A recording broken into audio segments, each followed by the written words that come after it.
Call the meeting to order. You can all rise for the pledge. I pledge allegiance to the flag of the United States of America and to the republic for which it stands, one nation, under God, indivisible, with liberty and justice for all.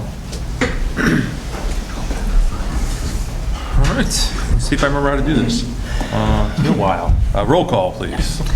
Wonderjump. Here. Hybor. Here. Steffes. Here. Gardine. Here. Campbell. Here. Dehan. Here. And Finette. Here. Great, we have a quorum. Please note, as a courtesy to the members of the audience and the Board of Education, please silence your cell phones. Public will only be able to speak during public comment if signed up. And I have 5. Do we have any others? Good to go. Thank you, Mr. Merkel. All right, first item is approval of the agenda. Can I get a motion? So moved. Support. All those in favor? Yes. Opposed? Motion is passed. Number 2, the reports agenda. Board member reports. Joe, let's start with you. Well, congratulations, John. Thank you. Officially, first time in the seat, so that's awesome. Just great to be back, and summer's going good. Good. Happy to be here. Good. We'll keep it short tonight. You look good. Thank you. Yeah. You do. I feel a lot better, so I appreciate Good. that. Good. Thanks. Good, thank you. Brent? Not much, same thing, welcome John, good to work with you for the next 5 or 6 months. And I thought you were going to say at least years. 5 or 6 more months, and then not much, it's fun hearing about what's going on in the football and 7-on-7s and stuff like that. There's one of those Thursday night at the high school here, so I'll probably go watch that, but that's about it. Great. Thank you. Amy? So pre-band camp is happening this week, so all of our kids are starting their new show this year is Under the Floorboards, which is going to be super creepy, and it's going to be right during October, so it'll be kind of fun because it'll be very spooky for Halloween. And then they go to Western next week, and that's really intense, and so that's going to be great. I have a senior this year, so I am on the senior all-night party committee, and if you want to sponsor the senior class, we're looking for sponsors. Like you said, it's really fun to see all the sports happening over the summer. Our kids put in so much work. We just had an AMC tournament with hockey 2 weekends ago, and they're looking good. We lost 9 seniors, so I wasn't sure how we were going to look, but we looked really good. So some cool prospects. The other thing is I gave each one of you a sheet just about, I grew up in a teeny tiny little K through 12 country rural school, 400 total, right? So very, very small. And Indiana has also changed their phone usage policies, just as Michigan has. And I just talked to Adam just a little bit.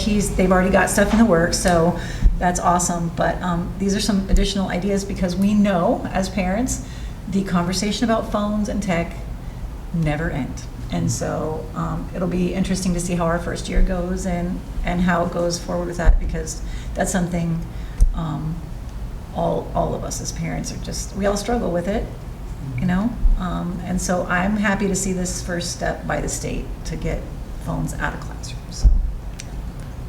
You chaperoning next week? I am. Yeah.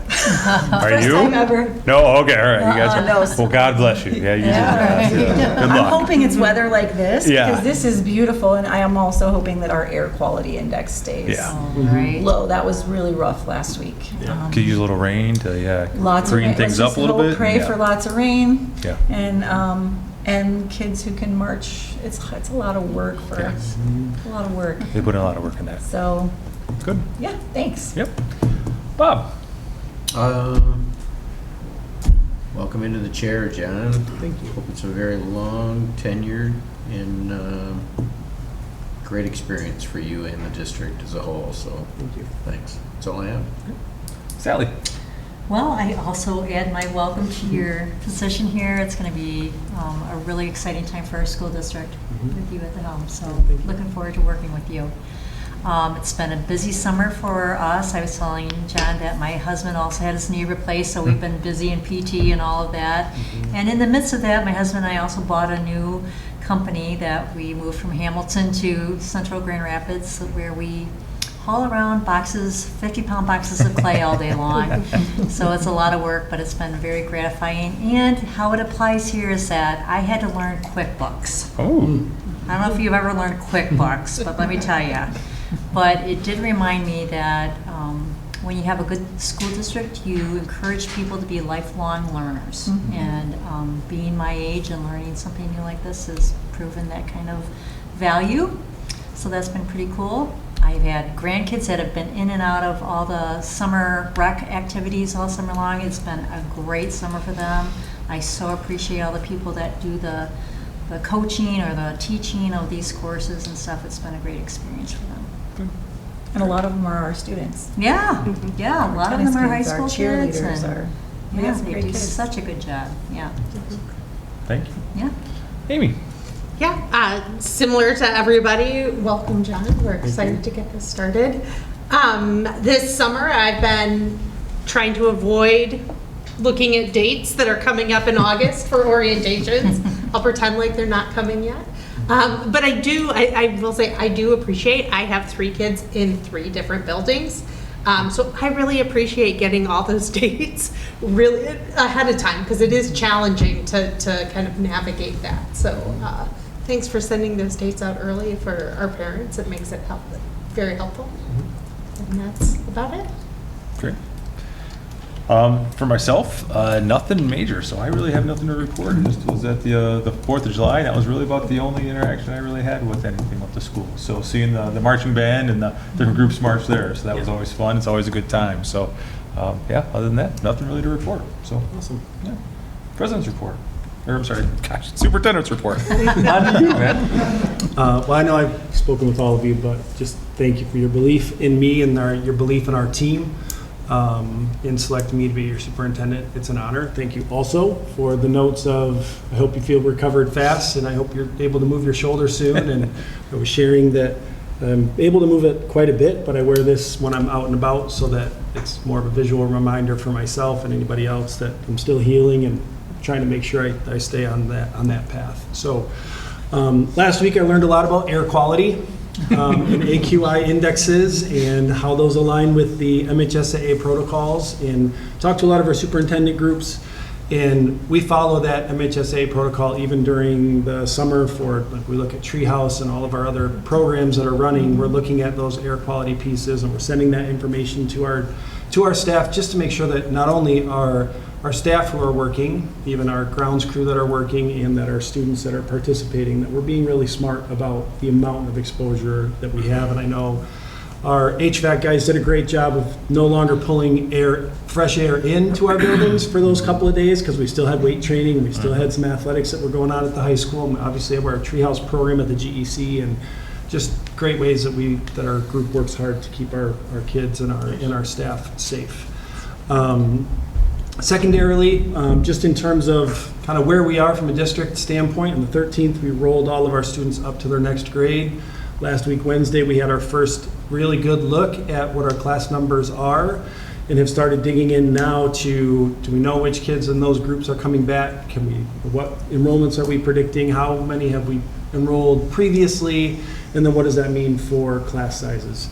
Each of the last couple of last years, we've had to either add a section, or even last year, we ended up reducing a section in one building because of numbers. And we wanted, from a reducing a standpoint, we want to avoid that to the best of our ability. So we don't want to have that person in that space and then have so few kids that we need to do a reduction and shift people late. It's not easier, but it's easier to add somebody late than it is to pull somebody out of their classroom and move them somewhere else. So we're just looking at those numbers now, and we're getting really good data on those, and any of the decisions that we need to make related to that are going to come out in the next couple of weeks. So just know that we're digging in on those numbers, and we're going to make great decisions based on what the numbers are, what the needs are, what we can learn about which kids are or are not coming back, and lean into that piece of it. So I also shared my goals. They kind of layered into some of the dialogue that we had during the superintendent search. So one of them was in around that Tier 1 and guaranteed and viable curriculum with professional development. I kind of gave you just a sample of what that might look like. I don't have it all the way drawn out yet. Intervention and student support. We talked a lot about which supports do we have, how are they working, what does that mean with our MTSS system, are there areas that we need to beef up, are there areas that we need to draw back on, and so it would be a year-long look into those systems comparatively in trying to come back with a long-term, more sustainable approach to the supports that we have there. And then also a facility plan.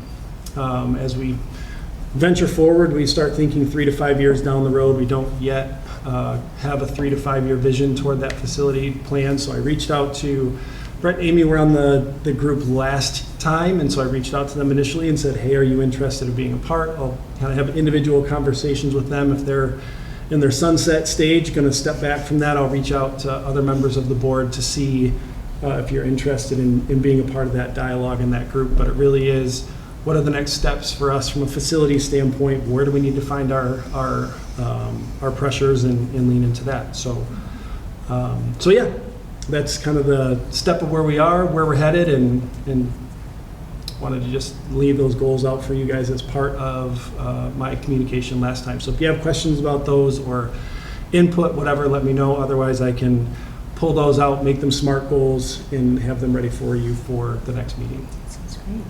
So, It was a nice update. Yep. Yeah, I like it, to the point. thank you. Not real worried. I love it, Jim. Great. Thank you very much. All right, on to the next item, old business. Any old business? No old business. All right. Item number 4, consent action agenda. Can I get a motion? So moved. Support. All those in favor? Yes. Yes. Opposed?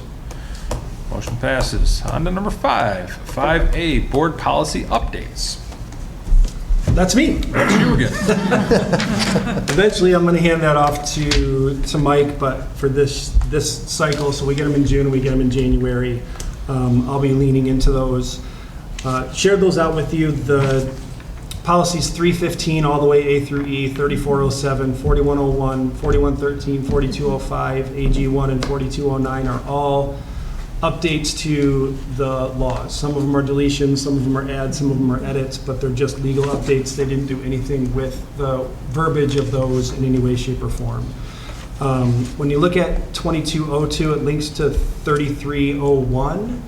That's 3301 is the one that establishes the superintendent purchase under $10,000 without bringing it to the board or going through the competitive bid process. The way that Troon has suggested that we move is to establish that as a micro purchase based on the MDE bid threshold instead of a $10,000 number. This year, that bid threshold is $31,321. And so what it would mean is if we accept that policy as written, that anything up to $31,321, that I would be able to approve that as part of it. Obviously, you would get notified like we have in the past, but it raises that number over time as it moves up. And Hasn't so it always done that, John? Like, wasn't last year like 28 something? the bid threshold? Yeah, what was the bid threshold last year? It was just over 30,000 Yeah. a Okay, year ago. right. And Yeah. yes, So- it goes up incrementally each But year. for us, because we had policy that said 10,000, Yeah. we Understood. Yeah. Understood, and it's a got it. through thing, Yep. but I always thought, that's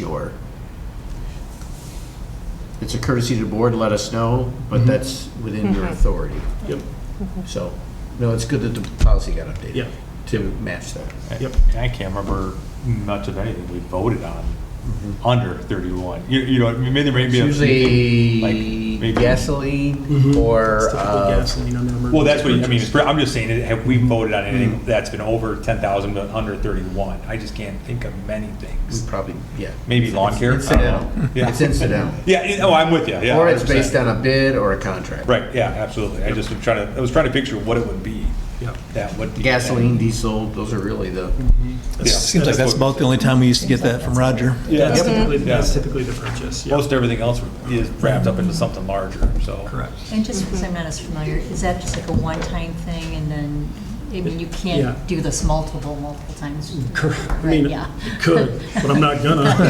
Yeah, and more often than not, it's like the emergency gas purchases. Yeah, Where right. we- And they usually we find- hover We around, find a yeah. price and that's the price point we need to grab it. We know we need to grab it, and so we grab it Yeah. at that price point to make sure we maximize the amount of gas that we're getting at a price point that's meaningful. Yep. You got that magic 8 ball, let me know when it's at its lowest, 'cause right now I have no clue where it's going.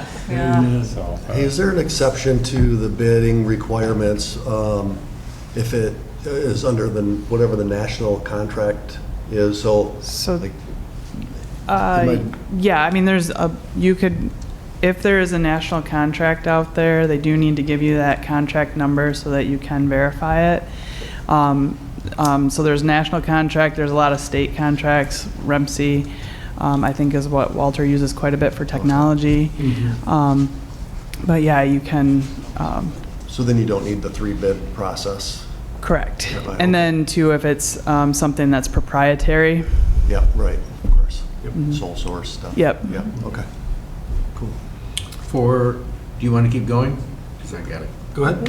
3306 on the construction bidding. Yeah. Has there been issues with that? No. Okay. So it's just interesting that they added that piece in there for energy conservation. Yeah, as I understand it, there hasn't been any changes necessarily what that is.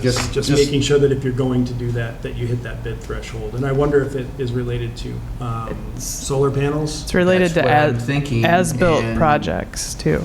What's that? Sorry, it's also related to as-built projects because they want to make sure that you have architect doing their due diligence and as opposed to just going with a contractor to Okay. do some of that.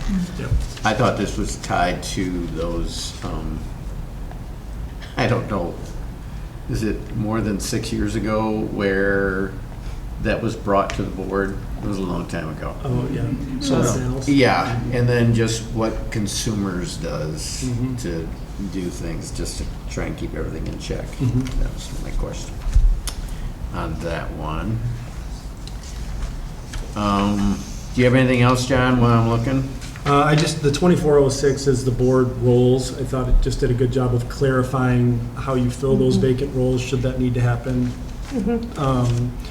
With the electronic communication devices, I thought for both the employees and for students, they did a really nice job of qualifying that as wireless communication devices as opposed to cell phones. Because we have kids that have the Apple Watches, and we have kids that have, like my Garmin watch, I can get all my emails and texts on it, and I can do a quick voice text back within that, right? So there are all these other tech pieces that align with that, and tech is ever changing, so giving it a blanket and then defining very clearly, here's what all of those are, as well as embedding in there the exceptions under the law, like that you can see even on that one that you guys got. I thought was a really nice addition to what they had in that place. So most of the rest of it, I feel like they did just a good job of cleaning up the language, and like they had paragraphs in places and they bulleted those out. So yeah. Under 4113, the change in C. So I know they moved it from 90 to 120 days. Yep. Is there an abuse there? Is that standard boilerplate? I'm honest to God, I'm still trying to figure this one out. Is there an abuse issue? We haven't experienced one. Okay. It just seemed kind of odd to me. Not sure But- in this setting, but I can tell you, yes, there is, absolutely. I would venture to guess that there would be, but we have not experienced. I think in the, Broader, yeah. yeah, especially how hard it is to get staff in a production environment, that would be one that, plays. As I go through this, a lot of it was just change in law. Yep. For the phone policy, can you or Adam provide an overview on the line of communication and the types of communication you're going to provide parents on that? Because we're going to hear about it. Yep. Adam's already kind of worked through that, so probably good. And Adam, why don't you jump up to the microphone just so that you can be recorded as part of it? Thank you. Well, now that I got this nice one pager from Mrs. Gardine, we're gonna rework a little bit. But sent out to staff last week what our updated policy was. The major tweak in it is going to be that before we said, use of cell phones was not permitted within the classroom, they just had to be out of sight. We've taken it further in saying phones are not allowed in the classroom, right? And so if they're coming in the classroom, there's two options. One, they can put them in the little cell phone caddies that we're providing for all of our staff if they want one.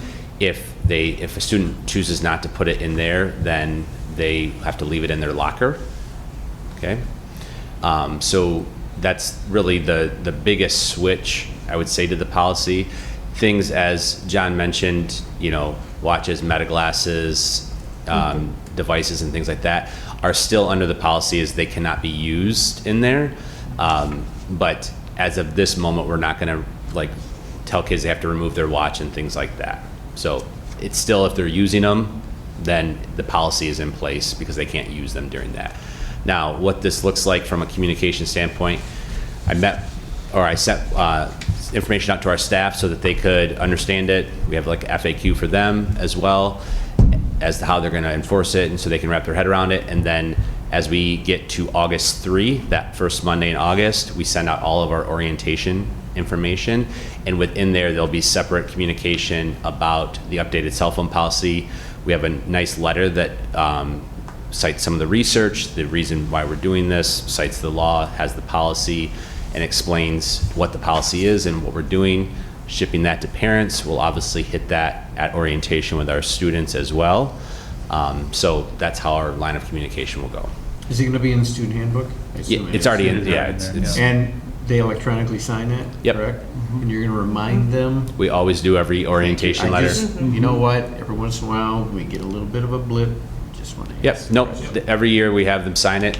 If they don't, then we have a line in there that just says we've sent that out there, so the current handbook is still what we're going with. Yep. And no change to the approach K-8. That's been a no cell phone zone Yeah, that's- You're right. all the way through. Yep. What kind of issues do you think you're going to get from staff just for their personal use? Because it's kind of a lifeline to the average person. Yeah, so, right, you're asking how our staff gonna do about no cell phones in it? Managing their own personal. Oh, yeah, devices. so what we built is, we built in some language that I sent out to staff about accountability for staff as well, saying, we recognize that, there's professional reasons why they need it or personal reasons, but it's to be used for purposes that need to be, if a teacher is waiting to hear about a surgery or an issue at home with a, sick, Understood. Family member, whatever. But we just made sure that there was, no use for other than stuff like that. We talked with our GEA reps about that. I had a meeting with them last week as well. Everyone understands and agrees and is on board with that. And the biggest thing that I think is positive going forward is that at our first staff meeting, we had our GEA reps and another teacher say that they want to stand up in front of the staff and remind them that this is a unified front and this takes everybody to enforce this policy, and we have to be able to do the same thing that we're asking the kids to do. So I think we're all on the same page moving forward. Perfect. I think one of the things that I've heard, because I've heard from for the last 5 or 6 years, how excited teachers are for this, right? So Yeah. I feel like, I know parents are, not all parents are. Yep. Right? I've also heard people I want to have my child be able, and assuring people that that's, it's still, they're still going to have access through, Yep. we have an office that still has phones. But one of the things that I'm wondering is, can you have a pre-26, 27 survey, and then at the end, asking teachers kind of, what did we see that worked, what did we see that didn't work? Like I told you, there are some people that I've talked to in other buildings that have been doing this for about 5 years, and they've had really cool ways of making it so it doesn't fall on the teacher. You know what I mean? So one of the examples I gave him is that I have a friend who I'm not sure if it was Wyoming or where it was in high school, and if the teacher had already asked the student to put the cell phone away and they hadn't put it away, or they found it with them, they actually called a resource officer, and the resource officer took it for the day. And so that's kind of one of those extremes that we're like, okay, we're hoping that it goes really well, but are there going to be options for people to be like, okay, at the end of the year, this didn't work, this worked, this was, Yeah, so we got cut off of the meeting, and so Yeah. in the policy, if you look in our handbook, it's very clear, like, should a student refuse to, put the phone in the caddy or give the phone over, there's very clear delineation of what that looks like and how that falls, and administration, security, Perfect. whoever will handle that from there. It falls into that insubordination conversation. But we've had situations like that before, and the teachers called the classroom, we've went down there and taken care of that. That's not an issue. So we have all of that in the policy, and it even now strengthens it. One of the things that I did in June was talk with our Troon lawyer about this, because getting clarification on requiring students to be able to put them in those caddies or their lockers, and we got clarification on that we can. Because of how the law and how the policy is written, that they are not allowed in the classroom. Yeah. And so we understand, right, like everything else, there's loopholes and things like that. But we are, I understand that. I've heard that loud and clear. Teachers are going to have to manage it, but we understand that like there's a point when there's a need for us to come in, and we've been doing that, and we can do that. What I've said to our staff is that they need to follow the policy, because what some of our staff is having an issue with is that it's not consistently enforced throughout. This helps bring that consistency, and I think that we have uniformity now, and I think that we're going to see a very different approach to this, because just in setting the policy, I got a handful of texts and emails thanking for the update. So I think thank you. I think we'll be in a good place, and Yeah, I think the time's right from a lot of things, because I think we're seeing not only from the law, but also like we're seeing that trend of like we want to get our students off of those things. So I think we'll be in a good place. I think it's going to be growing, and I think it's like anything else. it's the first year. We'll grow through it, but Yep. yeah, stuff. and I meet with our GEA reps monthly, and so we'll get some anecdotal feedback throughout the year, and we always have those times for that. So Awesome, thanks, Adam. yeah, no problem. Thanks. Good Appreciate it questions. so much. What are Nice the- summary. Yep. What do the caddies look like? Are they the plexiglass ones, or are they the ones that like sleeves? Yeah, you remember the old calculator, Yeah, like the yeah. calculator things? So they just hang on the wall, Yeah. and then they just got like the little flexible, little clear Yeah. plastic. They're all numbered, and then Yeah. they just go in there. So Cool. So, Kevin Randall used to have one on the front, and he'd have them put them in there, and then he had the indoor and the outdoor, and he'd take it from the front, and he'd put it on the outdoor, and as they walked out, they'd grab it. And I'm gonna tell you this, it's Lewis's favorite class. You know why? Nobody was looking at their phone. It's awesome. Actually, I think he was in there with Pete. Yep. Cool. Awesome. Thanks, Adam. Thank you, Adam. Any other questions on the Nope. policy No, pieces? thanks. Appreciate it. All right, very Thank good. you. All right, on to 5B, state budget update. Heather. Present behind you. All right.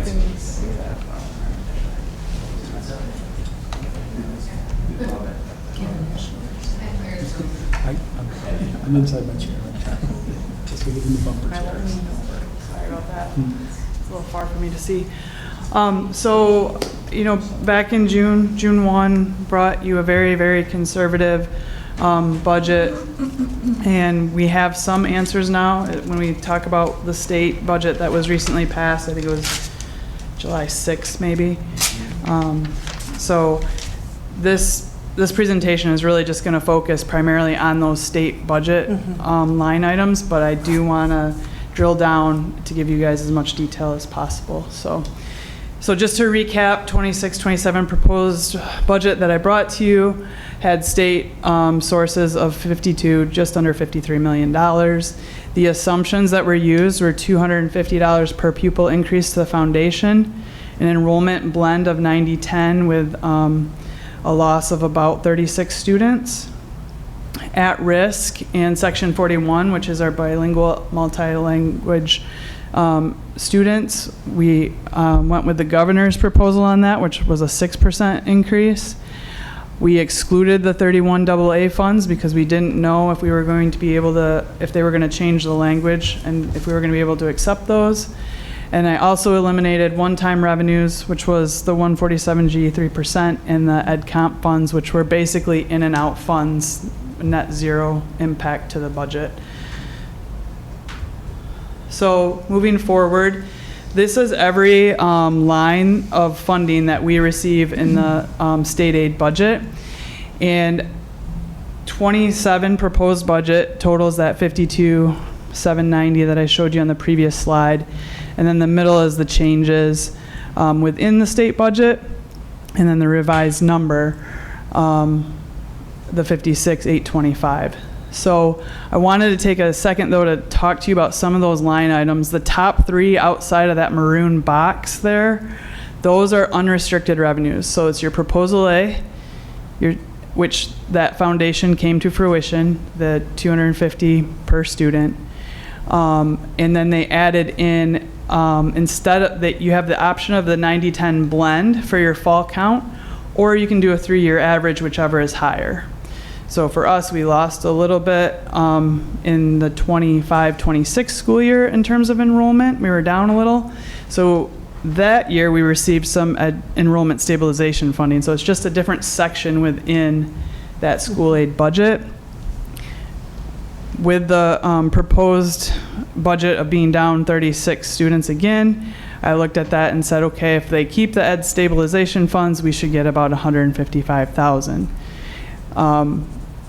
And I'll show you on the next slide that it didn't really turn out that way, but then the discretionary and the proposal A, those are all those funding streams to mainly the foundation, and then keeping it, the discretionary piece is the other outside of the taxable revenue, that we receive. So everything within that maroon box is restricted revenue. So they moved, if you look at the next three lines, 22B4, what they did is they took a look at weighting the average of what it cost to service an at-risk student and a multilingual student. And so they assigned different weights to that. They also have intent language in this budget for looking to do something similar with special ed. And they're going to get as granular as what is the service that they're receiving. Is it speech only? Are they on the spectrum, in a self-contained classroom, that type of thing. I think we have other states that are doing it. So hopefully we'll probably learn a little bit through what they've done so far this year with at-risk and Section 41. But we'll see, because that'll be a very, very big undertaking, because every county in the state of Michigan has a special ed millage, and they're not all the same. So with at-risk, because of how that funding stream rolled out, and with Section 41, you don't have winners and losers. Okay? Every district in the state is getting about the same per pupil. But when you look at like Kent County's special ed millage versus another county's special ed millage, that's where some of the winners and losers come into play there. So overall, I had projected a 6% increase to at-risk, and the legislature went with the weighted average, which gave us about another 407,000 above what I had projected in the proposed budget. Going down, you see all the Section 147, all the retirement lines that were proposed in the, or were part of the executive budget in January. There were no changes to what was in that proposal. They stuck with what was in there. 31N6, mental health, that is, that funding is state funding, but through the ISD. And so we fund one full social worker and a portion of a BCBA with those funds. And then 31AA, the mental health and safety and security, if we were able to accept it, it would be another 1.2 million in there. The 35M, and then dropping down to the 27L, the ed comp, that 500 and the 606, those are net zero programs. They're money that the 35M is money that they are giving us to purchase literacy supports. You saw that with Scott's CKLA presentation, probably the last time we met. And And then the ed comp is one-time bonus payments to staff. And the bonus word was added because a year ago they had it in there as one time, but the ORS said it was subject to retirement, so we had to take the retirement and the FICA off the top before we were able to distribute that to staff. And then going down towards the end, in the middle of that column, just a couple of small increases in our CTE and special ed Headley. So here I just tried to break it out a little differently for you for the total to get to the 4035, but the net state aid increase for us is really 2.928, and that's due to the 35M and 27L. Because I add that to the revenue, I have to add the offset to the expenditure side. The breakdown, because Scott and I met with our ML team before school got out last year, and they were like, hey, how's this going to work in terms of making sure that the money allocated for ML is going to ML. This is what the approximate breakdown would be. We're still waiting to hear from MDE on what that formula actually is, but there will be, the students are identified and then they're placed in bands, and then so they'll be like, however they fall within those bands, that's the percent of money we'll get. But I was glad that the state broke it out into its own section so that we can clearly track it as those are restricted dollars.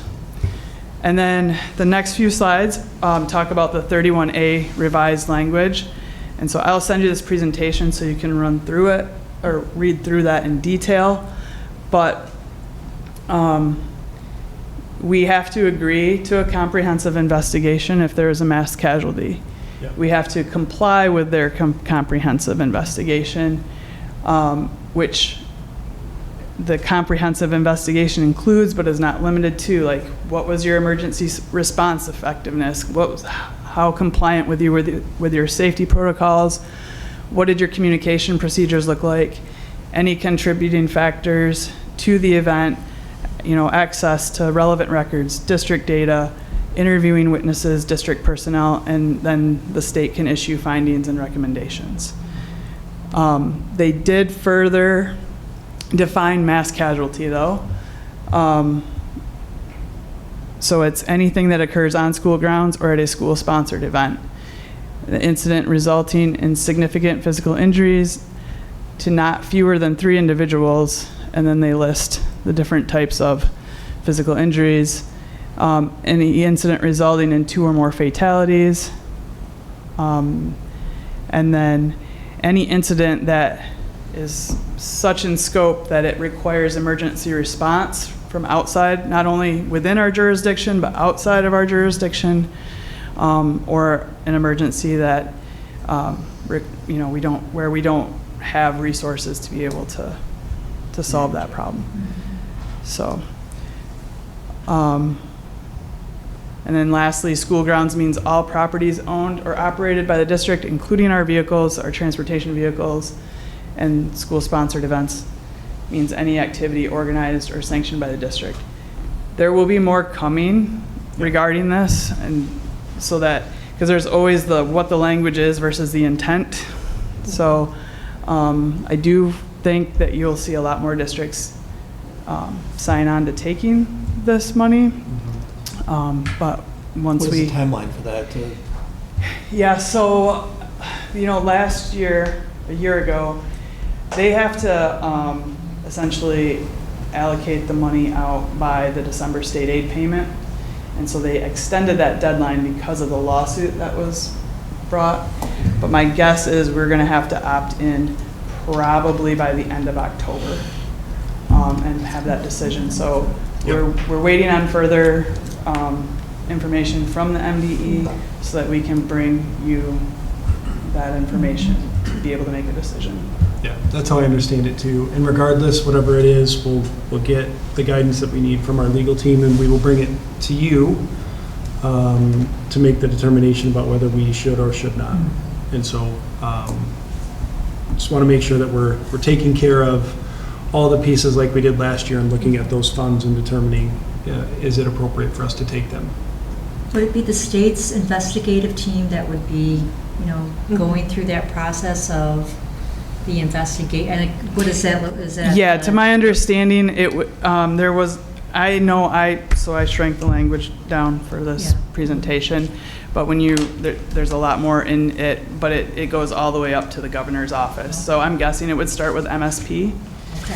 and then your attorney generals from there. Yep. And my understanding is it could mirror, or it could be after your investigation is complete. Correct. I didn't see anything related to immunity. So the way that we understand. Sorry, I Yeah. skipped over the waiver. Yeah, but go ahead. Yeah, the way that we understand it is the attorney-client privilege would be specific to the district, but not to the individual. So previously, it was written that it would be the district and the individual, and now it's written that the district would have to give up its attorney-client privilege, but not individuals as part of the district. And so, again, that's something that we want to get great clarity on before we make any determination about whether we are or are not going to accept funds based on the language that they had. I know that the language that's there mirrors some of the Supreme Court rulings that were related to the lawsuit that happened. So the Circuit Court and the Supreme Court rulings tried to better refine it, and so a lot of the language you see there pulls directly out of that area. But I think we're going to need to look long and hard and understand what potential consequences would be if we choose to take it, and then obviously the consequences if we don't. Has there been any actuarial work from our insurance providers on what liability would change if we were to accept that? Because it almost seems like, okay, I'm gonna insure you.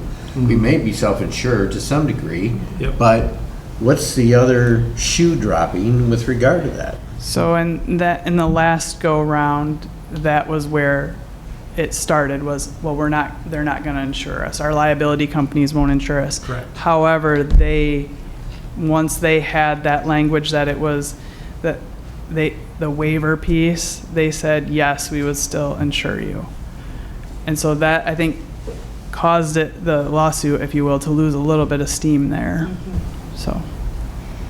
I'd still like to know that Yep. before we make any Absolutely. consideration. Absolutely. Yeah, and I think if I went back and looked, I think I have it in writing from our liability company from a year ago, but yes. We can bring that as part of the Yeah, it's part of the recommendation and dialogue, absolutely. Yep. Yeah, and there's still a lot to be determined there, right? Correct. What Yep. defines a mass casualty event? I mean, it starts to outline it, but is it still, a bus accident, right? Is it a purposeful act? What are we talking about here, right? Yep. So it's still kind of broad. So. Yep. I appreciate that. We do have one more slide, sorry. one or two more slides that I know she wants to share. This is, the last slide is just what questions do you have? But this is, it looks a lot better, right, than it did June 1. The difference, obviously the column without 31 AA and the column with 31 AA is about 1.5% to our fund balance. And the highlighted yellow lines, the difference between the 86.4 and the 85.3 is that 1.1 million that I talked to you about for 35M and the 27L, which is money in, money out. So we are currently in the business office. We're working on closing our books. Got a lot of stuff prepped for our audit.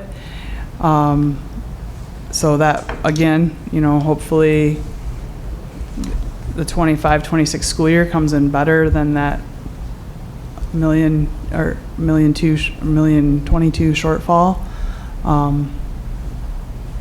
But yeah, as we continue to learn more, we'll continue to update you on that.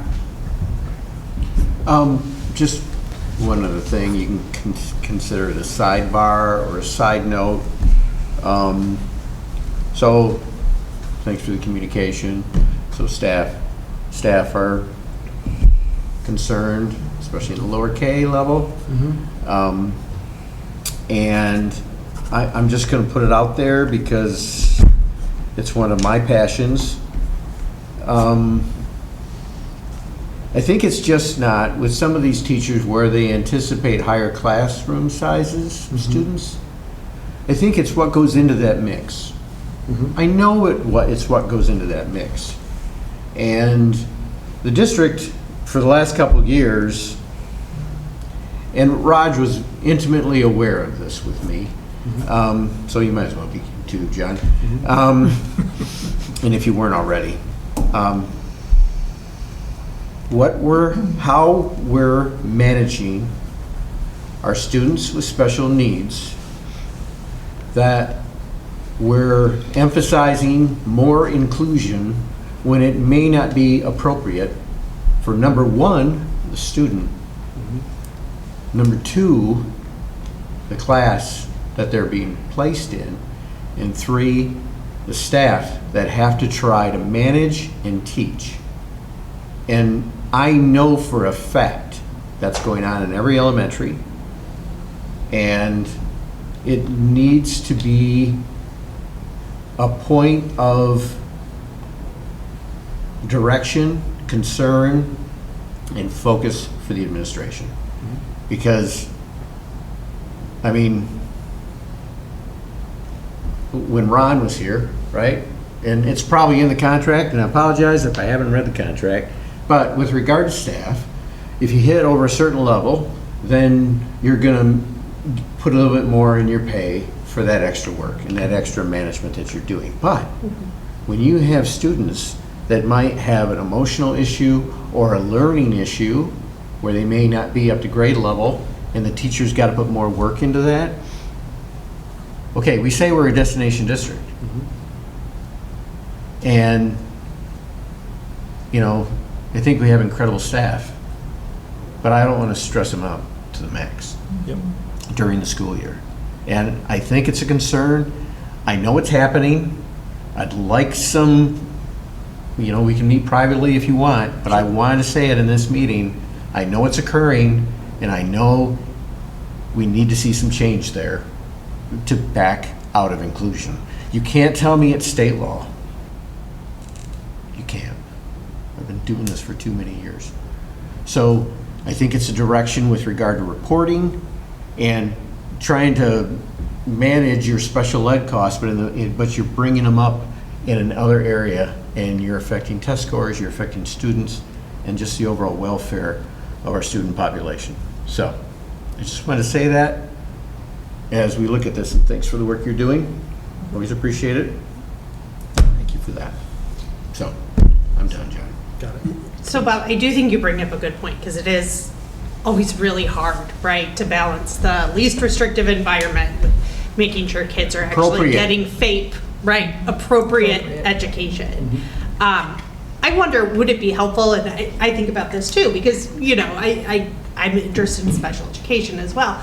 Maybe could we schedule a presentation in the next couple of months, just to have someone come in and talk about, like, where are we at as a district in terms of placements?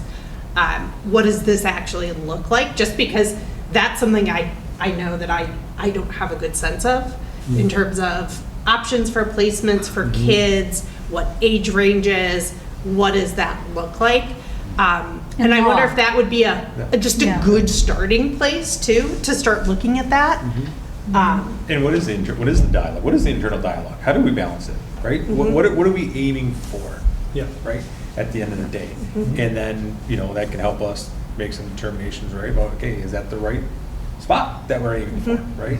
If we know what it is. I mean, I think we give a lot of people a lot of, you know, latitude to do their job, and I want them to, right? But I think it's probably a good conversation just to understand. And to tie into both of those statements, okay, the number of 504s in this district, it's got to be in the thousands of a percentage. That has to be a factor into what's going on with the placement of those students. Because a parent is going to use the least abrasive tool to try and make sure that their child gets the right resources, and they're going to throw a 504 there if they can't get an IEP. So having that in the mix, that's a telltale sign. I mean, Amy probably looks at statistics all the time. To me, it'd be nice to see where those trends, when they started, Yeah. how they've grown. It's not just COVID. So, Yeah. sorry. No, I'm done. This is Yeah. unique- No, I just a- think it's it'd be unique to our district interesting. here. Yeah, no, You know, it's, this yeah. is, there's multiple districts. And I'm going to say Yeah. it's probably throughout Kent County. So, Oh, yeah, it's Throughout. statewide. And has there been any movement on any other district towards an end goal here with this? I don't know. Yeah, I know there are a few local districts that have opened up additional rooms for students that need more of a self-contained environment. But we'll dig into it and find out what we can find out, and we can bring you some information. thank you, John. I appreciate it. And I would Just- appreciate more clarity on the law, because when I was teaching, Yeah. have things changed that much since I was teaching? Because I had a student, to your point, that was unable to utter, 2 or 3 words, and was very disruptive in my class, all day long, nonstop, and it was challenging. I am with you on that. But what I kind of wonder is, with what you've presented in terms of how I'm not going to get the verbiage right, but the way that we might be able to perhaps increase funding received based on what is written in the IEPs? So there are a couple of funding streams Yeah. that aren't necessarily, Medicaid, it comes through the state, through the ISD. Yep. And so our students that are identified with IEPs and special ed that have services like toileting services, et cetera, we do get reimbursed for those types of services that we're providing. The next category that has been out there for about 3 years and we are starting to really dive into is called Caring for Students, so it's C4S, and that's for your gen ed population who would be eligible for Medicaid services. And what that requires is more plans of care, so think of like your nurses, your social workers, the tier 1, tier 2 settings of where we can start seeing some of the benefit from that. Okay. I talked to you a little bit about the 31N money, specifically for, that's what we've identified, like I said, one of our BCBAs and a social worker, and those 2 individuals have been working very hard on plans of care. So while we're receiving $187,000 from the ISD to cover their payroll costs, in addition, what they're doing with those plans of care and submitting them to the state is generating additional funding on the other side.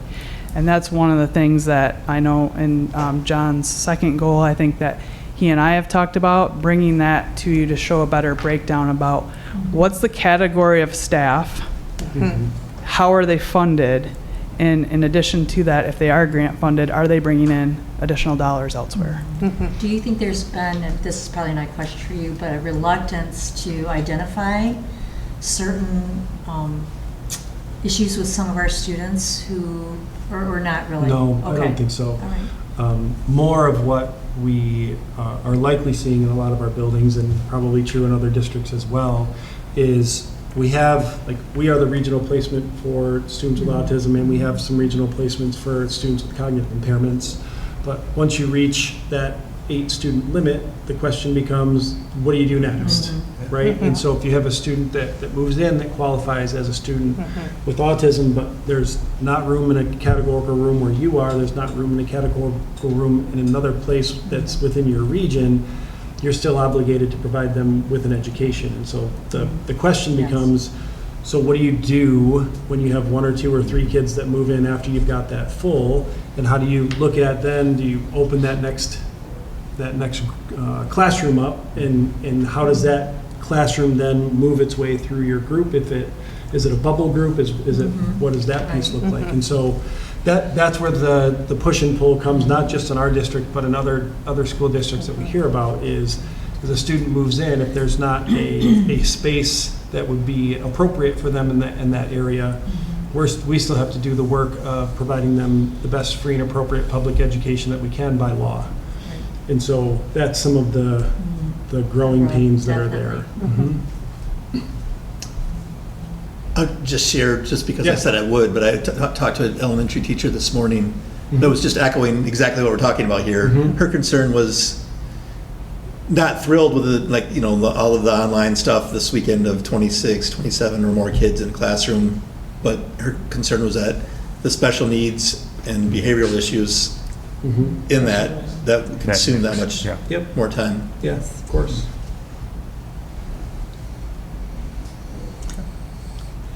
All right. Any other comments, questions about the state budget?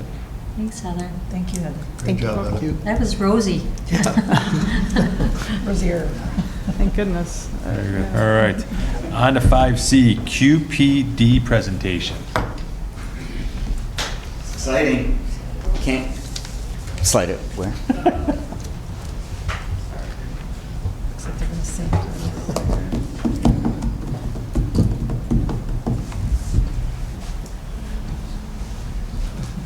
Excellent. Thank you. So, yeah, we're excited to bring you an update. If you remember, back in maybe late April, we brought to you approval of our QPD committee. We had that committee meet and have some follow-ups, and then follow up with our admin team to put together our QPD plan for the full school year. And we had great meetings, great team. We knew that.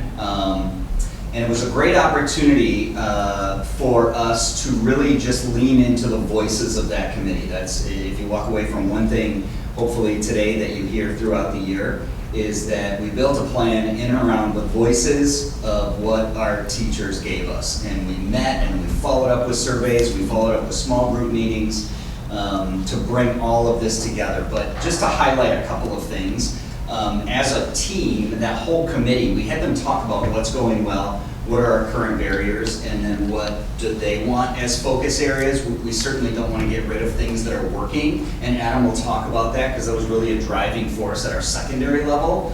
And then the barriers we know in bringing together 7 elementary schools and wanting to build consistency for them.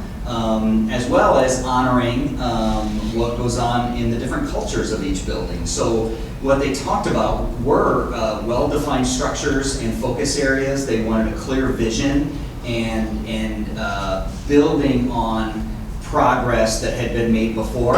At the elementary level, the main takeaway was they wanted relevance to what was happening on a daily basis. They felt like our PD was just really disconnected from what was happening on a daily basis. And so we built all of those things in and around our plan, and we're really excited about it. Yeah, so you guys have heard John talk about guaranteed viable curriculum. You'll hear Scott and I talk about this a little bit. And so we wanted to kind of just give a little overview of what we're doing with the QPD and what we have been doing at the high school where this whole work is grounded in. So you guys have heard, in this district talking about professional learning communities, PLC, the idea that this is rooted in 3 big ideas, that what we do is focused on learning, okay? And so within the guaranteed viable curriculum process, you're hearing about teachers unpacking standards and looking at standards and identifying essential skills and essential pieces of learning, getting down to learning targets and success criteria and performance scales. And we're getting to the what do we want students to know and be able to do part of that, okay? And so that whole piece is that we're focusing on what do we want students to learn at the end of the day. That collaborative culture is what a professional learning community is based on. And so this whole collaboration, time that our teachers need and use on those half days to be able to, come around these essential learnings and these different success criteria or these things that students need to know and be able to do, it's important for us to be able to use that time to, discuss, plan, and review how things are going. And then we are results orientation, right? Like we need to be able to be data driven. We need to be able to look at how things are going. Where do we need to adjust? Where do we need to focus on? What do we need to be able to do? So that way we have some sort of metric to be able to measure on. Do they start somewhere though with that agreed upon benchmarks? I mean, do they start with the standards? So that's their agreed upon benchmarks? We're starting with the state standards at the secondary level and at the elementary level, K-12, and then the work that we're doing is looking at those and saying, right, you know that the state gives us more standards than we'll be able to teach and within a given school year, right? But, for example, at the secondary level, we've anchored things like SAT, PSAT, to be able to say, okay, of those things, where are our priorities that we're going to get our most bang for our buck on? Because right? that's their why. Yes. Right? Right? Got it. Right? And even at the elementary level, Sally, think about a sixth grade math standard, right? Among 7, that's the value of unpacking that standard. And we know that our teachers will say, I know this standard, but also when we start to have that collaborative dialogue, we really dig into some variances that exist. And so valuing that time to make sure that everybody understands that standard in the same way links to that common assessment. Right. So within there, we have 4 essential questions that drive the work that we're doing throughout this QPD process, throughout the guaranteed and viable curriculum process within this. What do we want students to know and be able to do? That's the first question.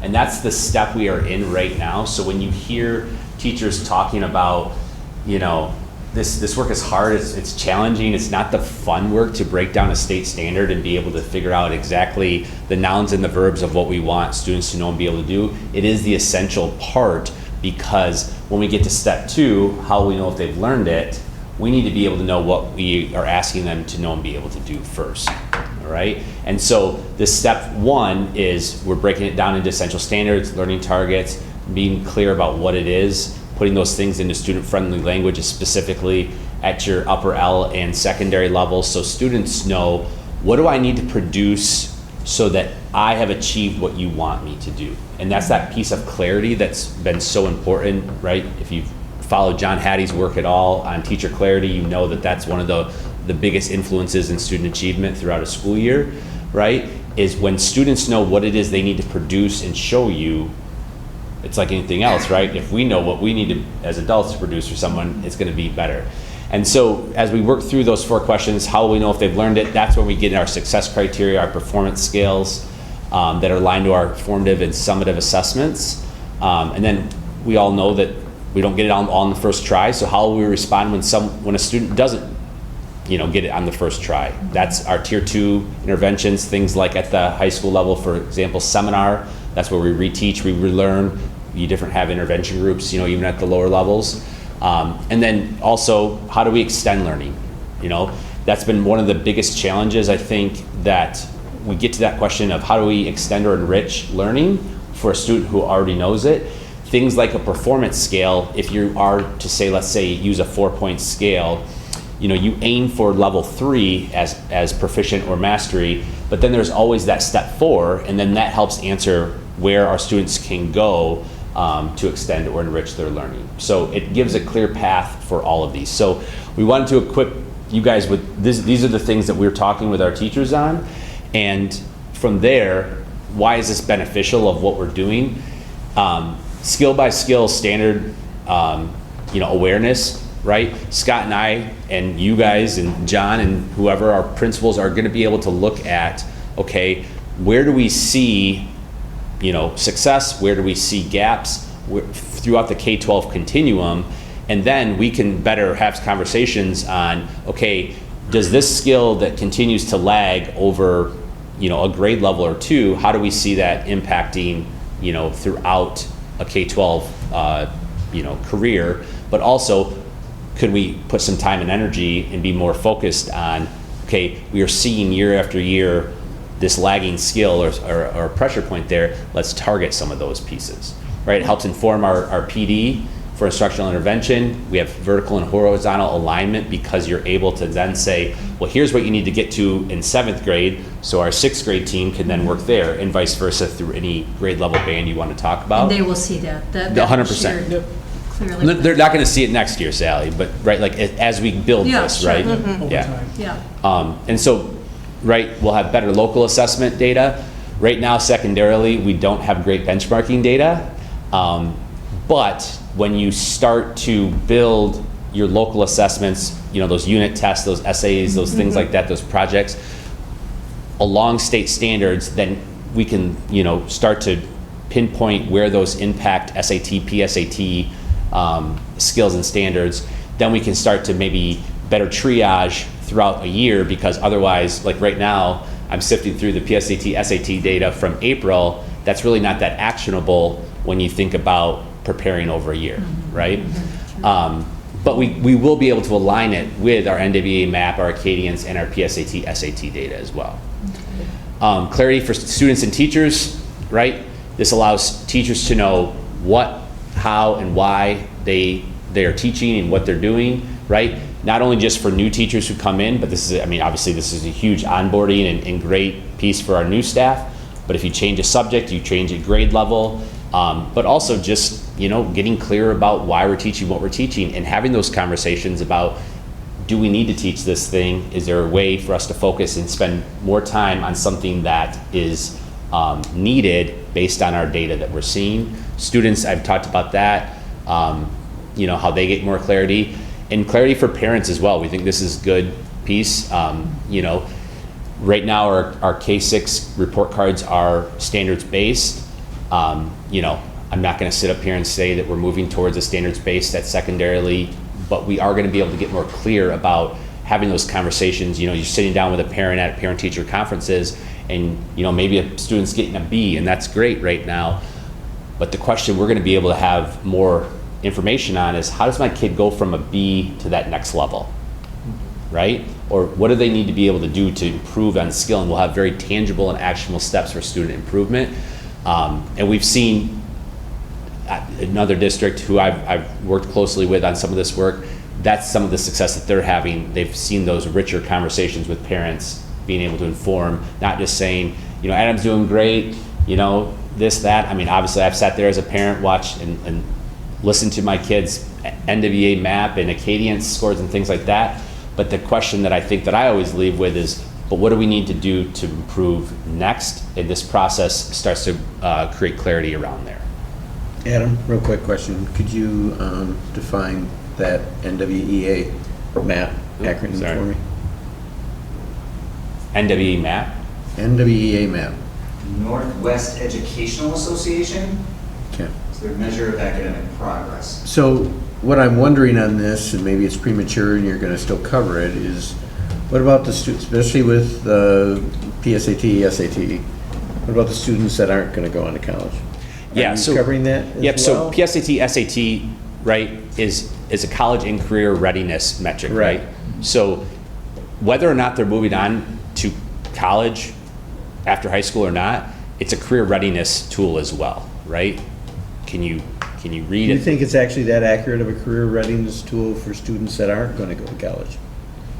Well, what would you? I guess I would say I didn't know if there's another tool. That's all I'm asking for. it's better than the WIN work readiness that we just got from the state last year, or the ACT work keys that we've never had an employer talk You're about. right. You're What I'm saying though, I didn't know if anything else was out there. That's all. there's not that I'm aware of, but you know, for students to be able to read, express their ideas, look at information and ideas, and be able to extrapolate those things, be able to look at, you know, basic math and things like that, it does give a baseline whether or not they're going to be successful at a postgraduate, if it's a higher education, you know, or a vocation.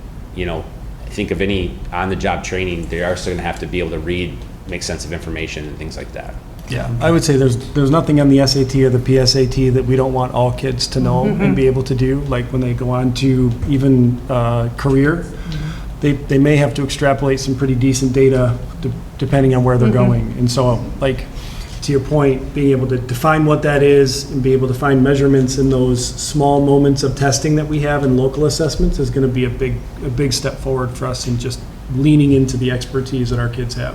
And I think it answers the question too of, you know, not every student is going to have to know every single thing of subject matter for the Michigan Merit Curriculum that they take, but it's that process of problem solving, you know, analytical thinking that can translate to any career path. And I like the fact that you're integrating more closely, it seems to me, and I might be wrong, the idea of grade level benchmarks with the snapshot progress of where they are. I think that's a lot healthier for everybody involved.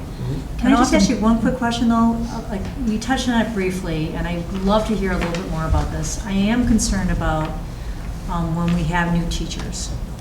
And I know that this process will be helpful, but what if you got a bunch of new teachers all in one area, especially in the secondary level? You know, you've had a lot of turnover as of late, and who is going to be there to guide them? Because I know with some of the new teachers that I've worked with, no clue in how to unpack standards. You know, the why, what, and how, no, big question mark. And so how is that going to be addressed with some of these new teacher groups that are going to For us, walk at through the secondary level, they're a great part of having a department and having people. You know, we haven't seen any, 10 or 12 person department be decimated that's from true. that, right? But with that, the hope though is that this work is happening and they're going to sit there and, they're going to learn just like a new teachers learn to teach the curriculum and understand what they're teaching. We're going through that, but we have sat down with our teachers and shown them exactly what they need to be able to do. And they're working through that process. And really, to unpack a standard, you just got to get into it, figure out what it is, and look at the nouns, look at the verbs, being able to figure out, have some discussion as a teacher team, and say, what does this look like? Well, hearkening back to my days, we were told to unpack the standards, and what did that look like? We kind of understood, pulling out the vocabulary and using the Fry method and all that stuff, but I just think it would have been good, and hopefully you have this in place where you have, this is what it looks like. Pull out the vocabulary, pull out the main skills that you want the teachers to do. The nice thing is we've had a lot of teachers, we created some models, we have teachers who are experts in doing that, create some samples and models and have modeled that at staff meetings and, being able to break those things down. And that will be distributed, I'm assuming, then to the various groups that you. We're specifically documenting it at every level.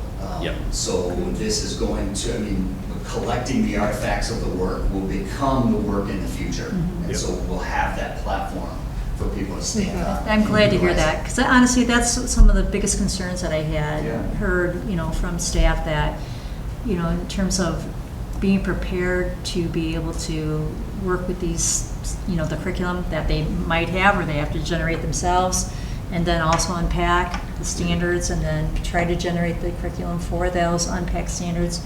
It just was a rather confusing and not especially clear for some folks, that especially some of the newer teachers and the elementary level that I spoke with quite a bit. Yep. Yeah, and our processes now embed all of that. Great, that's good. I'm really glad to hear that. Those things, and we're in such a different place now that I would argue it ought to be very rare for somebody to be creating something on their own. If it's not a one-off thing, like I'm addressing a very specific need for this specific student, so I'm going to create something for them to guide that. Beyond that, that need shouldn't be there anymore. And we're excited about that in and around this conversation. And so that's really broad, right? So what does this look like through the course of a year? As you know, we have 5 half-days sprinkled throughout the year. Then every building PLC is meeting monthly, and each building is meeting as a staff monthly. So our district meetings, those 5 half-days, are a little different by level. At the elementary level, we recognize that we have a brand new resource in K-5 ELA coming in this year, so we've taken one of those half-days for that training to guarantee that everybody gets the same level of training in and around that new resource. That first half day for everybody else jumps them into the work to do their own goal setting and planning. Every group, and we'll outline some of that later, but that was one of the things specifically we heard from the high school was just give us our time. We've already gotten started. And so they may be 2 units in, somebody may be 3 units in. They're going to spend that first day goal setting for their department, laying it all out. What is their map that is meaningful to them for the rest of the time? And then monthly, they're coming back together as a group to continue that work. Those are shorter meetings, they're an hour every month, but they're directly related to what's happening in those half days. At the elementary level, those 3 hours will be 90 minutes ELA, 90 minutes math. The team decided to focus on vocabulary for ELA, so we're going to do the vocabulary standards, link them directly to the new resource. So all of their conversations will start with the standard. And what does the standard mean? but then the outcome of every one of those meetings are specific instructional strategies that they'll go back to their building in and within their resource. Same thing for math. We're a little farther along, but the team wanted to focus using our data, showed the need to focus all grades at the elementary level on their numeracy standards within that grade level. So different units, and same thing. They're going to start with that standard, but then they're jumping more quickly into the instructional strategies and movements. And then they'll be going back and meeting in their building, smaller grade levels, but then they'll have specific things that everybody's having the same conversation, guided by a specific process and documentation. And then when they come back, they'll be bringing it back together, so you can see that process. A little different at the secondary level because a department or a course, it has that consistent time together, and that's really good. The building staff meetings, they also have an hour a month, and we preserve that for each building and each building team and leader to utilize that time based on how it's going in their building. So if Adam's building needs time to focus on our staff, they wanted some work on learning targets. And so they can have a staff meeting in and around learning targets. That is and can be building specific and responsive to their needs throughout the year. And we've asked the principals to start planning that out, but left the flexibility. So then I talked about all the other groups, right? So every group is meeting in a PLC. So whether it's social workers, nurses, school sites, they're all meeting together as a team. That first half day, they're all doing their own planning and goal setting. They'll be guided based on where they are in some of these things, and some are different in and around where our needs are for each of those groups. Same thing with elementary specials and our specialized self-contained programs. Elementary specials, they're going to spend that first half day again. They've been doing work this year, but throughout the year, what's great this for specials is that in and around those other 4 half days, I would guess at least 2 of them, but we're leaving it up to them to guide with their goals, will be vertical teams. So it won't just be elementary specials. Our music department will be meeting K-12, we know that. Our art department will want to meet K-12 to do all that planning that is very department specific. And then Caroline is working specifically with our special ed providers and our program teachers to set their goals as well. So every department and every group is accounted for in terms of the plan for the year. So you heard me talk about this. They talked about time and commitment and specific planning. This gives 15 hours of district half days, 10 hours of staff meetings, 9 hours in their building, 34 total hours of collaboration that's very specifically planned for everybody throughout the year. And so we're really excited about that. And then that's it. Every group is following the same cycle, the same focus, and the same process that, Sally, to your point, I can't really mention it enough, that all of this is documented and building. Like it's meant to build that foundation. So then once we're done, we're never done, right? The cycle continues. So once we've gone through all of our standards, I mentioned vocabulary standards for ELA. Well, once we feel like we've gone through all our vocabulary standards, then we cycle back and then we use our data to say, wait a minute, we thought we were doing well on this one. Here's our other data. We're digging back into that. And you start the cycle over to just continuous improvement. Yeah, no, I think it's exciting, like I said, to be able to look at this.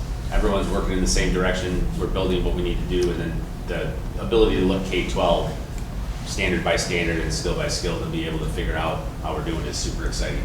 Will you be able to incorporate some sort of, like, use formative assessment? Will you be able to employ formative assessment as the process is going, rather than just waiting until you get done and then look back? Yes, all built into the process. Okay. Just in terms of the feedback that happens. So like at the elementary level, they'll meet in a half day and they might have 2 building level meetings before they come back for their next half day. Within that cycle is time for feedback, collaboration, conversation. Great. To guide that. Yep. And then we'll survey at the end as well. It's one of our goals for this year. that QPD meeting or QPD team will get together every year to reevaluate where we were and determine where we go next. I know Scott, and along with the elementary principals, did a great job of determining how do you bring student or teachers from 7 buildings into one place and get them focused on a standard and not get them bogged down in the, well, I think this verb means this and this noun means this. Like, they've done some of the pre-work and breaking some of those down and then pointing people back to evaluate what's there, make a determination, and then move forward. I think doing that in a split setting where you've got ELA for 90 minutes and then the math for 90 minutes is a really smart way for them to attack that work. And then obviously at the 7-8 level, the high school's been digging into this since my friend Chris Vanderslice took his whole staff to a PLC in Grand Rapids. And we spent 2 days together, and that's where we ended up with seminar, and that's where we started doing that work. But that was 11 years ago, right? And we're still in the midst of looking at that step 1. So I think what's really important to understand is that it takes time, and it takes focused effort, and it takes all of those pieces to keep driving us in that direction. And once that's all sort of done and you're continuing in that cycle, it's far easier for a new teacher that comes into a grade level or comes new to the district, where we can say, here, all of the learning targets, success criteria, and performance scales for the standards that we need to teach as a team. Here's how they align to the resources. Now you can use your artistry in teaching to deliver that to kids. And that really is, over the next 3 to 5 years, the long-term goal for us to get there. And our QPD team did a great job of giving us feedback on what they needed, where they were, and what was manageable.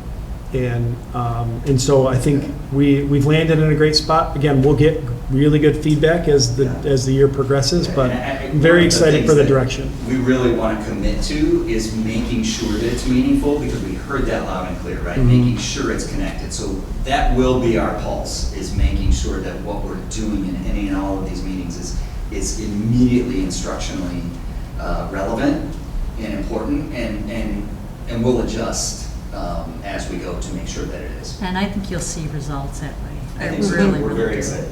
And it is true the that team was excited. it is true. I love that you ended with artistry. As a teacher, that's what feeds us, right? So, for sure. Thanks. I'm really encouraged. We'll That was continue great. through Thank the you. year. Yeah, it's great. Cool. Thank you, guys.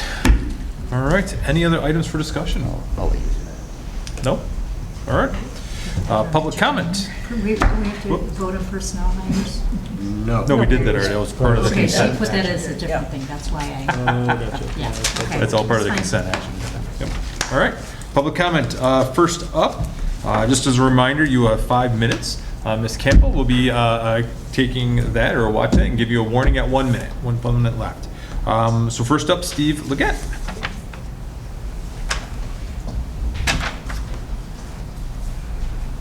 I came so prepared, but I was unprepared. What are you? I can't hook my computer up to your system, so I have paper that the lovely and talented Cyprian Gardine is handing out. Thank you.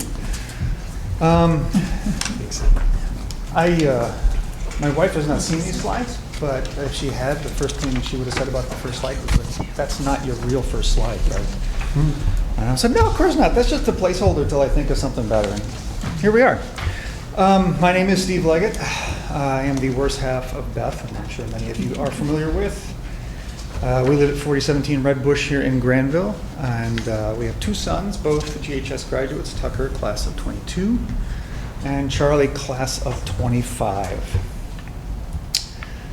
About a year, maybe a year and a half ago, I heard a guest on a podcast speaking about educational technology. I'm sorry, before I go any further, have any of you read this book, Digital Delusion 1? Okay, you're going to be very familiar with this. For the rest of you, this may not be a waste of your time. We'll find out. He wasn't talking just about cell phones in classes. He was talking about the way laptops, keyboards, screens, touch screens have transplanted books, pencils, paper in the classroom over the last 25, 30 years, and how it seemed like such a great idea at the time. And he started talking about teachers, reports from parents, struggles with students, and honestly, a lot of what he was talking about resonated with our experience with Charlie and Tucker. I won't go into all the details, but these things that were supposed to help them learn faster, in some cases did. But when push came to shove, they brought along baggage that we continue to struggle with, and that they continue to struggle with in their time in college, where they are now. He continued to talk and moved out of anecdotes and moved into data, and that was where the shocks really came. And I have included a couple of the more, I would say, convincing items in your packets on page, I think it's 4 and 5. The first is a chart from PISA, which you probably know is the Program for International Student Assessment. It's done yearly on hundreds of thousands of 15-year-old students across dozens of countries. So not just Grandville, not just Michigan, not just the US, everywhere that we have the ability to take these measurements. And as you can see from the charts, whether it's math or reading or science, whether the measurement was taken in 2012 or 2015 or 2018, the longer you have CPUs, screens, laptops, keyboards used in classes in measures of hours per day, the lower the scores go on the test. Those who used computers for more than 6 hours per day, which sounds like a lot, but it's a school day, every class, scored 66 points lower than their peers who didn't use computers at all, equivalent to a 2-letter grade drop. The next slide, 5, similarly, it's from PEARLS, the Progress in International Reading Literacy Study, which is similar. It's much younger, hundreds of thousands of 4th grade students across dozens of countries. They also measure in-school use not on an hourly basis, but on a daily basis. Do you use it almost never? Do you use it almost daily? And as you can see from the chart, moderate computer use, there was a slight gain when you had computers used in schools once to twice per month, once to twice per week. When you went to almost daily, there's a big drop-off. I will freely admit there's kind of a little bit of chart crime there. The y-axis is not at 0, it's at 460, but that's still a 10% drop in a standardized test across hundreds of thousands of measurements. One minute. I'm sorry, go ahead. 1 minute. 1 minute, thank you. Wow, zooming. The hard truth for me, the next slide, was it wasn't just my boys. It wasn't the parental mistakes that Beth and I made that we now acknowledge in terms of how early and how often we gave them screens. It wasn't the schools we sent them to. I'm not ragging on GHS or any Grandville schools. Everywhere you compare groups of book students with groups of laptop students, the book students learn better. The effect is significant, statistically significant, and unsubtle. Horvath says it this way: schools once alive with deep learning born of human connection are now dominated by screens. The result is unmistakable: failing performance, fractured attention, and the slow erosion of academic rigor. Half of his book is about good stuff, about what to do about it. It is not a call to reject technology, it's a call to reclaim learning. I have a couple of asks, a small ask and a big ask. I lied. Time's up. Small ask is a medium ask. I have free books for you. I have one for each school board member who would like to read it. If it turns out there's a school board member who doesn't, I'm happy to give it to a parent or anyone else who would like a copy. Thank you very much for your service. Thank you. All right, up next is Nicole Rogers, and on deck is Garrett Schwann.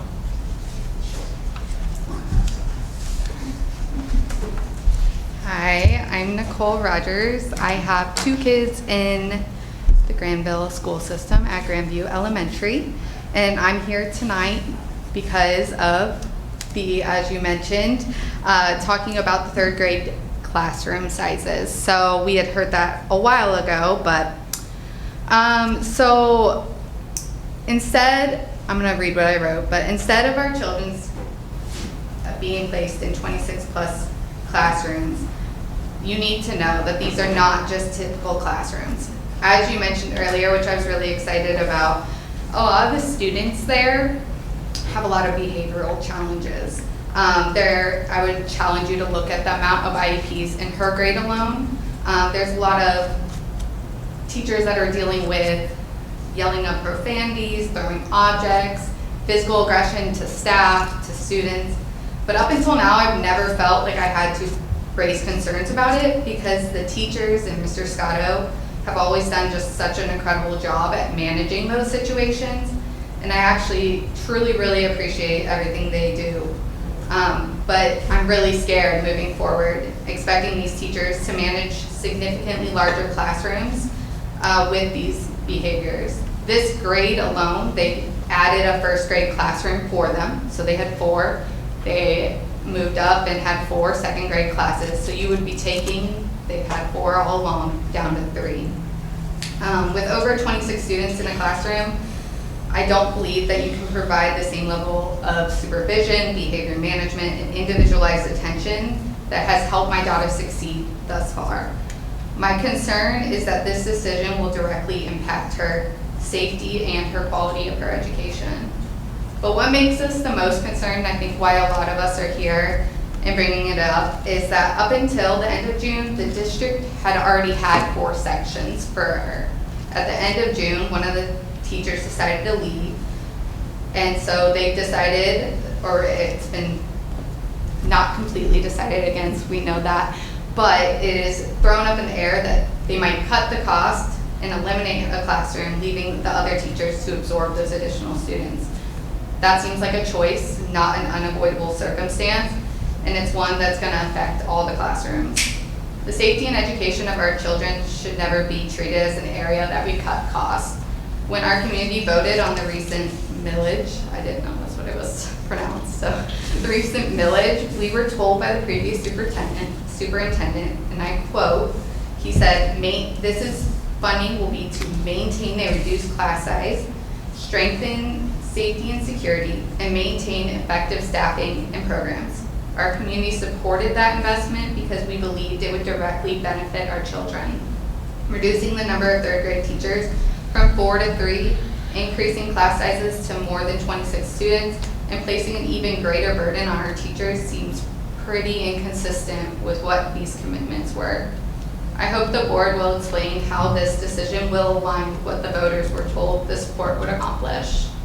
I urge you guys to reconsider this decision. Our teachers have proven that they can successfully manage challenging classrooms, but they can't be expected to do the impossible. Mr. How do you say your last name? Philo. I encourage you to honor the commitment made to this community by maintaining effective staffing and class sizes, not make your first initiative as the new superintendent to increase class sizes and make classrooms more challenging for our kids. Thank you. Thank you.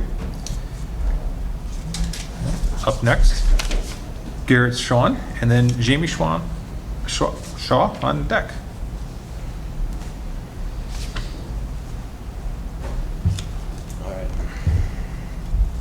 Hey, good evening. All right, so yeah, my name is Garrett Schwan. I'm a father to 4 kids. My 3 oldest are all girls, and my youngest is a boy. And so this is the first year we're gonna have all 3 girls at Grandville. And like Nicole, we've super appreciated the teachers, and Mr. Scotto's been awesome. But I think also with this change of going to potentially larger classroom sizes is really of concern, especially for my oldest. She's somebody that has it's been more particular in that class itself with behavioral challenges and things that we've had to have our daughter come home and tell us about what happened in class that day, and it's on multiple occasions. So the idea of more kids being in that, creating a more chaotic environment for her especially is just really concerning. She's one of those kids with a 504 plan. It's something that we've had to work with Mr. Scotto and initially with Ms. Hoekstra about, and trying to understand how we can do everything we can to help her stay focused and be tentative in the classroom, and with more kids going into potentially a higher classroom size, it's just going to make that a lot more difficult. So when I was looking into this a little bit more, I recognized that there's a resolution that was passed last year in May in 2025 from the State Board of Education talking about this, all of the studies showing the benefits of going to reduced classroom sizes, right? And What the resolution that passed stated was that the goal would be to try to go down to a K through third grade classroom size of 20 by the year 2030 to 2031, correct? So this seems counterintuitive and kind of directly against, right, the intended goal of what we're trying to accomplish within the next 4 to 5 years. So my hope is that we try to look at what are all the studies showing as far as better engagement with the teachers, better learning, better test scores, all these benefits that we're seeing with lower and smaller classroom sizes, to what Nicole mentioned too, not necessarily something that's an unavoidable consequence, but more of a choice potentially, is really concerning. I think one other additional fact that we have seen, particularly at Grandview at least, I don't know about the other schools in the district, but you have certain classroom sizes that people are registered for going into the school year, and then throughout the fall, the last 2 years, we've had additional kids. It's been a net positive, that has actually joined the classrooms, right? So we're not seeing kids leave the classes and have a net outflow through the fall, but we actually see additional kids come in. So with all, due respect, what you're looking at right now, there's a really good chance that that's actually going to be worse than what you're estimating and proposing and like maybe looking at the numbers initially at. So I think at the end of the day, I would highly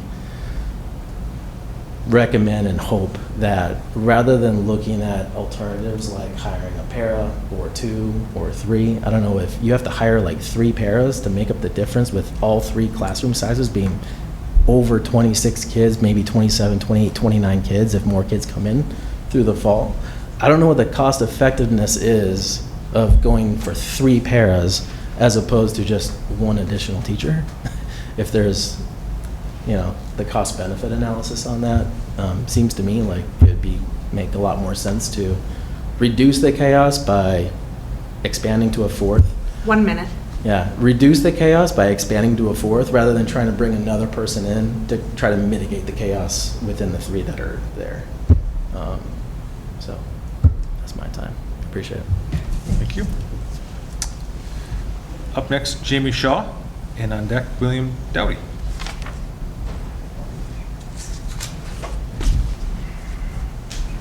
Hi, thank you. My name is Jamie Shaw. I will have 4 children in the district this year. A freshman, a middle schooler, and then my elementary student is at Grandview, and then I have a preschooler. I'll have a little dog's preschooler as well.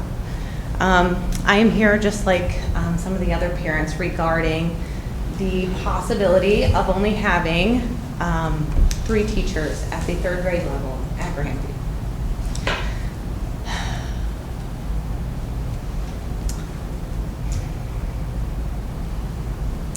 So far, these children have always had 4 teachers, 1st grade and 2nd grade. That has given them approximately 20, 21, 22 students for 1st grade and 2nd grade. Grandview does an amazing job. The staff is amazing. All of my students, all of my children have gone to Grandview. So we have been at Grandview since 2016, and will continue to be at Grandview with my preschooler as well. So I know the staff there. I know all the students there. This group of students is very challenging, both behavioral, emotionally, and intellectually. For maybe some of the other schools, 26 students in a class might be okay. It might be fine. Unfortunately, my experience in being in the classrooms as far as classroom parties, helping the teachers, and then just being there, I don't think that it's fair to the teachers and the staff to do that to them. Between the IEPs that they have, the 504 plans that they have, and the aggressive behavior in the children, it is not fair to them. You can speak to the 2nd grade teachers. they've gone home with bruises from the students. They need your support and your leadership. They need to know that you guys care about them and their well-being as well as the students. They cannot teach 26, 27 students and go home and be okay. They just cannot. I know you haven't made a decision, and I know right now maybe 79 students that are enrolled only gives them 20, 20, 20, and 19. And yeah, that's light. They are gonna have more. We're gonna have more kiddos enroll. And next year, we have a huge development going in across the street. Salmon Run, I believe is the name of it. We're gonna have more students from that as well. So we are gonna need more staff after that also. Please consider getting them another staff member. They need it. They're gonna need it for these kids. They do very well managing the behavior and the learning and their education, but they can't do it with 26 kids. If you're gonna expect your test scores to be high and you're gonna expect them to put out for you what you need on that end of things, you gotta give them that fourth teacher. Or you can't ask them to perform for you the way that you need them to on that end of things with 26 kids in the classroom. Just please really consider that fourth teacher for them. Thank you for your time. Thank you. William Dowdy. I think he can go. Okay, fair enough. All right, that concludes the Board of Education meeting. Next workshop of the board meeting of the Grandville Board of Education will be Monday, August 3rd, 2026 at 7 p.m. at the Administration Building. We are adjourned.